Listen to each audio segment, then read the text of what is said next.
بسم اللہ الرحمن الرحیم نحمده ونصلی ونسلم علی رسولہ الکریم اما بعد۔ کچھ چیزیں ایسی ہیں کہ جن کے ارتکاب سے اعتکاف باطل اور فاسد ہو جاتا ہے، لہذا حالت اعتکاف میں معتکف کے لیے ان چیزوں سے بچنے کی اشد ضرورت ہے۔ اگر اعتکاف واجب یا مسنون ہے تو ایسی صورت میں اس کی قضا کرنی پڑے گی، اور اگر اعتکاف مستحب ہے تو ختم ہو جائے گا، اس لیے کہ اعتکاف مستحب کے لیے کوئی مدت مقرر نہیں ہوتی ہے۔ وہ چند چیزیں ہیں جن کو میں ترتیب سے بیان کر رہا ہوں۔ نمبر 1، معتکف کا مسجد سے بے ضرورت باہر نکلنا۔ ضرورت عام ہے، خواہ طبعی ضرورت ہو، مثلاً پیشاب پخانہ، غسل جنابت، یا شرعی ضرورت ہو جیسے جمعہ کی نماز، یعنی اعتکاف والی مسجد میں جمعہ نہیں ہوتی ہے تو جمعہ ادا کرنے کے لیے جامع مسجد جانا۔ حضرت عائشہ صدیقہ رضی اللہ عنہا فرماتی ہیں کہ حضرت نبی کریم صلی اللہ علیہ وسلم جب اعتکاف سے ہوتے تو گھر صرف انسانی ضرورت کے لیے تشریف لایا کرتے تھے۔ صحیح بخاری کتاب الصوم، باب المعتکف لا يدخل البیت الا لحاجہ۔ تو اس حدیث شریف سے معلوم ہوا کہ انسان معتکف انسانی ضرورت کے لیے، پیشاب پخانے کے لیے، غسل جنابت کے لیے، اسی طرح اگر کوئی کھانا لانے والا نہ ہو تو کھانا لانے کے لیے مسجد سے نکل کر گھر جا سکتا ہے۔ لیکن اس حدیث میں صرف طبعی حاجت کا ذکر ہے، شرعی حاجت کا ذکر نہیں ہے۔ لیکن یہ بات معلوم ہونی چاہیے کہ اعتکاف ہر اس مسجد میں درست ہے جس میں 5 وقتہ نماز باجماعت ہوتی ہو، خواہ وہ جامع مسجد ہو یا جامع مسجد نہ ہو۔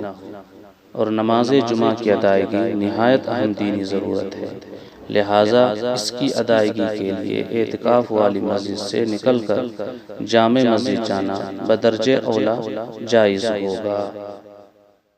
نمبر 2، کسی عذر سے باہر نکل کر ضرورت سے زیادہ ٹھہرنا، مثلاً پخانہ کے لیے باہر گیا اور اس سے فارغ ہو کر بھی باہر میں کچھ دیر ٹھہرا رہا۔ نمبر 3، بیوی سے صحبت کرنا، خواہ عمدن کرے یا سہون کرے، دونوں صورتوں میں اعتکاف باطل ہو جائے گا۔ اللہ تبارک و تعالی ارشاد فرماتے ہیں وَلَا تُبَاشِرُوهُنَّ وَأَنْتُمْ عَاكِفُونَ فِي الْمَسَاجِدِ، البقرہ آیت نمبر 187۔ اور تم لوگ عورتوں سے صحبت نہ کرو جب تم نے مسجد میں اعتکاف کر رکھا ہو۔ تو اس آیت سے معلوم ہوا کہ اعتکاف کی حالت میں عورتوں کے ساتھ صحبت ناجائز اور حرام ہے۔ نمبر 4، عورت کو چھونا اور اس کا بوسہ لینا۔